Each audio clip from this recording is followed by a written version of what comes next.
Bismillahirrahmanirrahim. Assalamualaikum warahmatullahi wabarakatuh.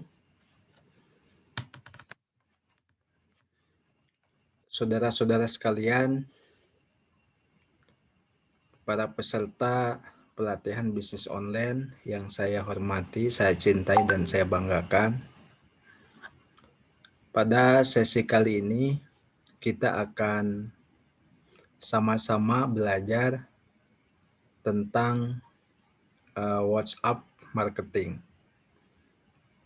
Dan kita lebih spesifik akan mempelajari bagaimana optimasi penjualan menggunakan WhatsApp marketing.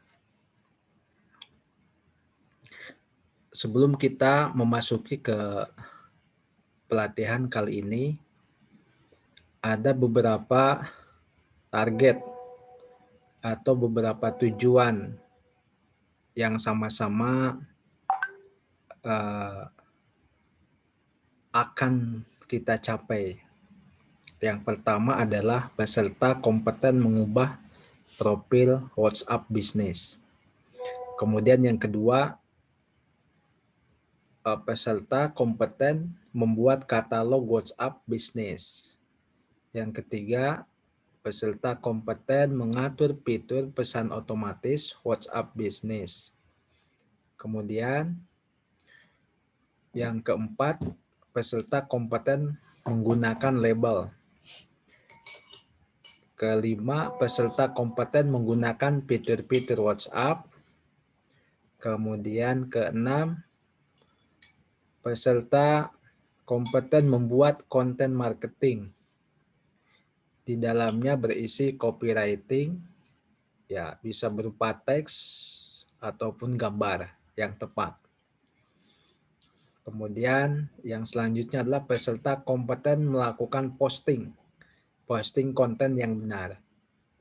Dan yang terakhir adalah peserta kompeten mendatangkan traffic atau calon pembeli menggunakan perangkat smartphone berbasis Android sesuai dengan jenis usaha yang dipilih. Ini adalah tujuan pelatihan kita. Jadi pelatihan kita ini sekarang kita fokus.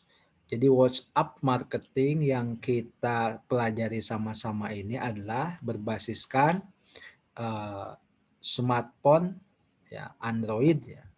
Nanti dengan targetnya adalah sesuai dengan jenis usaha yang dipilih oleh masing-masing peserta. Nah itu. Nah, adapun nanti setelah selesai pelatihan WhatsApp marketing ini nanti kita akan menginjak ke level selanjutnya.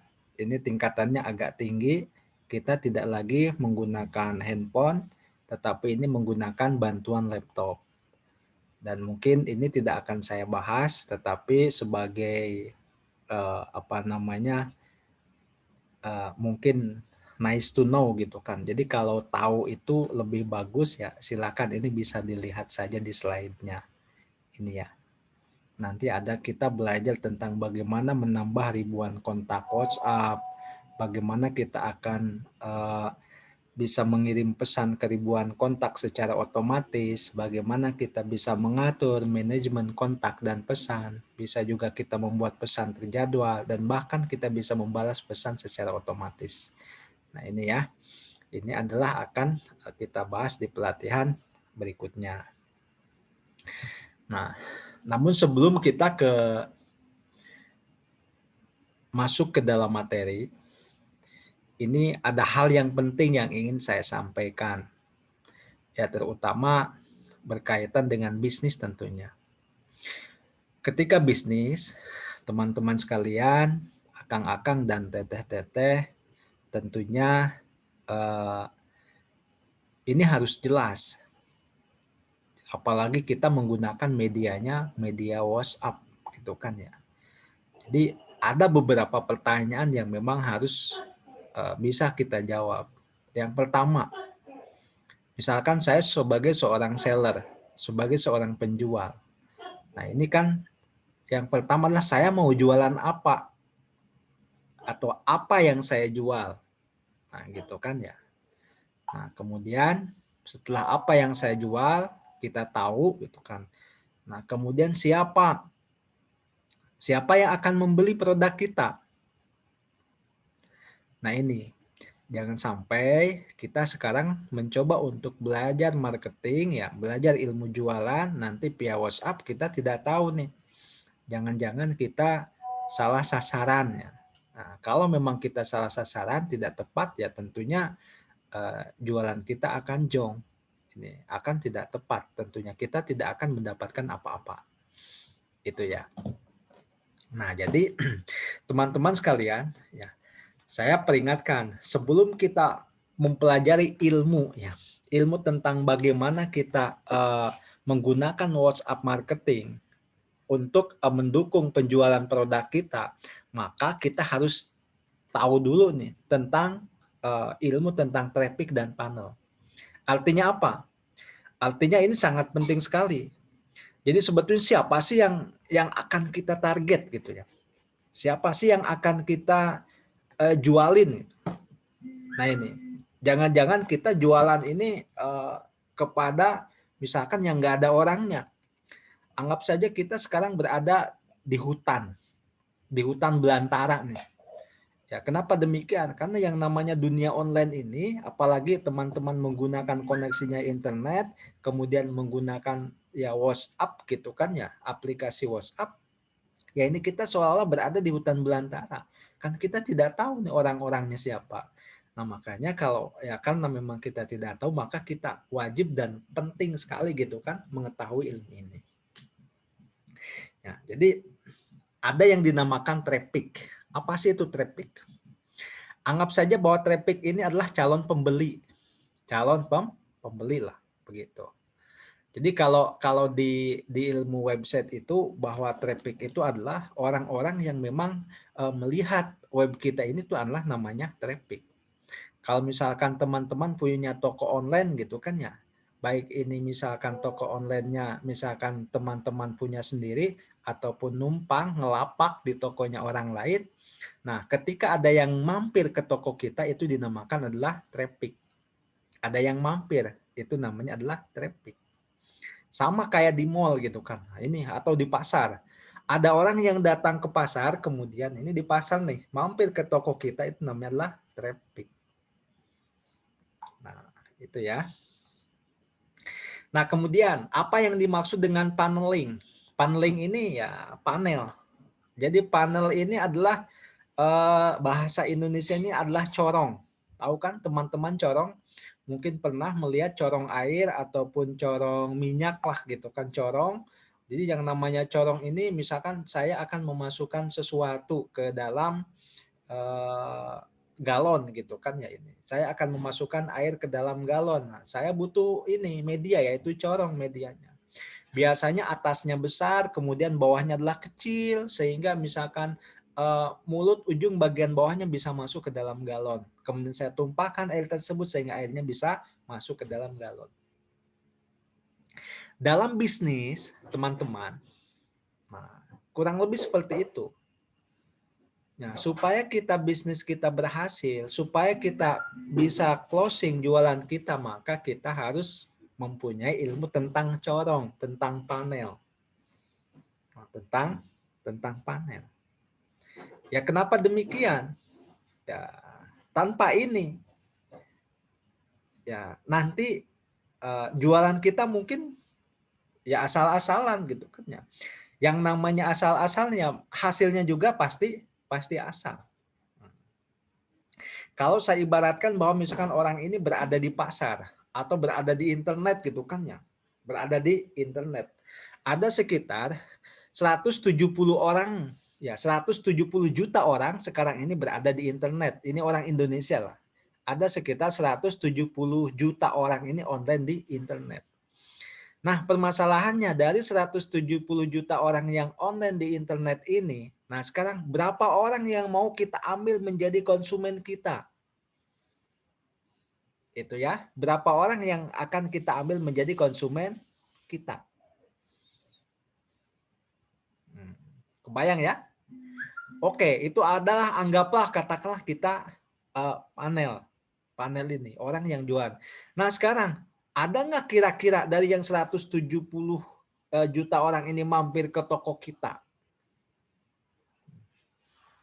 Ya, kalau zaman dulu, bagaimana caranya supaya mereka mau mampir ke toko kita? Tentunya ya kita harus kenalan dulu. Dengan cara apa? Dengan cara iklan. Misalkan mengiklan di televisi, mengiklan di radio, kita pasang billboard gitu kan. Atau kalau memang misalkan modal kita terbatas, maka kita sebar pamflet, sebar brosur. Nah, misalkan kita sebar brosur, bisa aja gitu kan, setiap orang yang lewat di toko kita, di depan toko kita, ya kita sebar brosurnya, dikasih orang satu persatu. Atau misalkan kita mendatangi orang-orang tersebut, di mana mereka berkumpul, kemudian kita datangin, setelah didatangin kemudian kita berikan brosur. Tentang apa? Tentang produk yang kita punya ataupun jasa yang kita punya. Nah, itu ya. Nah, jadi fungsinya apa gitu kan? Itu adalah untuk memperkenalkan. Bagaimana orang mau beli produk kita sementara kenal juga belum. Ada nggak kira-kira orang yang mau beli produk kita sementara mereka belum kenal? Nah, ini hati-hati. Jangan sampai kita nanti ngiklan. Ngiklannya apa? Via WA gitu kan ya. Yang ada nanti mungkin kita akan diblok sama orang. Nah, itu. Kenal juga enggak siapa lu gitu kan ya. Nah, itu.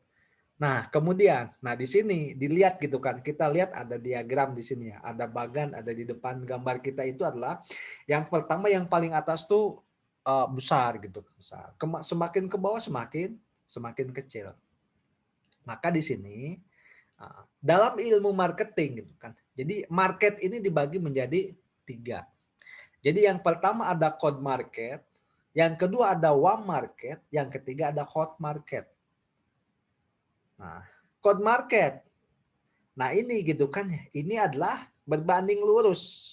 Dengan apa gitu kan ya? Ya dengan perilaku.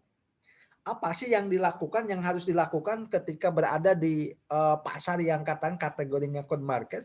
Maka yang harus dilakukan ini adalah kita membangun kesadaran. Kita membangun kesadaran. Bagaimana cara membangun kesadaran? Ya itu. Ya kita memperkenalkan produk kita. Orang mau beli dari kita otomatis harus kenal dulu. Dan berdasarkan hasil penelitian ini, lebih daripada 70% atau sekitar 82% orang mau beli itu gara-gara apa? Gara-gara kenal siapa yang menjualnya. Bukan produknya bagus, bukan. Ini apa? Ini hasil penelitian. 82% orang mau beli itu adalah karena orang kenal dengan penjualnya, bukan ya, bukan kan produknya bagus. Mungkin di samping produknya bagus, dia kenal juga dengan penjualnya, begitu ya. Nah ini, makanya ini langkah yang pertama itu adalah kita membangun kesadaran atau brand awareness. Nah ini, caranya bagaimana? Tadi disampaikan. Nah mungkin bagaimana untuk membangun kesadaran nantilah tahap demi tahap nanti pada sesi gitu kan kita praktek akan dijelaskan bagaimana cara prakteknya. Oke ya. Yang kedua sekarang. Nah, setelah orang itu tahu kita, tahu produk kita, nah kemudian apa yang harus dilakukan? Bagaimana membuat orang ini tertarik? Tertarik. Jadi yang tadinya misalkan tahu produk kita, kemudian sehingga tertarik mereka itu dengan produk kita. Akhirnya apa yang terjadi? Oh, mereka mulai tanya-tanya nih. Mulai tanya-tanya. Wah, ini fungsinya buat apa? Gitu kan ya. Ini manfaatnya apa? Nah, di sana bagaimana kita membuat ini tertarik? Kita sampaikan ini fungsinya, ini adalah manfaatnya, keuntungannya dengan produk yang lain apa gitu kan ini. Ini membuat tertarik. Itu dinamakan sebagai warm market. Nah, ini sudah tahap pemanasan ya, warm market. Nah, pada saat orang ini tertarik, kira-kira dia memutuskan untuk beli belum? Belum. Kenapa? Ada satu langkah di mana orang ini akan mempertimbangkan, akan membandingkan dengan produk yang lain. Mana sih yang lebih bagus gitu Kak? Ini produknya baru, tapi harganya mahal. Tapi khasiatnya ini, ada nggak yang lain gitu kan? Yang mungkin akan membandingkan. Nah ini, baru setelah membandingkan dengan orang yang lain, baru dia memutuskan untuk membeli produk dari kita. Nah itu ya. Nah ini. Ya, setelah mereka memutuskan gitu kan ya. Nah, maka ini dinamakan sebagai hot market. Apalagi mereka membelinya berkali-kali dari kita. Ini yang dinamakan hot market. Mereka apa? Mereka melakukan action. Nah, itu. Baik teman-teman sekalian, sampai sini dulu bagaimana? Ada yang ditanyakan silahkan. Silahkan teman-teman tanyakan, kemudian langsung saja di komen-komen di grup. Nah, setelah materi ini kita nanti akan masuk ke dalam materi berikutnya. Oke ya. Baik teman-teman sekalian, saya akhiri dulu video kali ini. Saya ucapkan salam sukses buat semuanya. Salam sehat, semoga kita senantiasa diberikan kemudahan dalam menjalankan aktivitas kita, kemudian diberikan kelancaran, dan kita senantiasa berada dalam lindungan Allah Subhanahu wa Ta'ala. Saya tutup. Wassalamualaikum warahmatullahi wabarakatuh.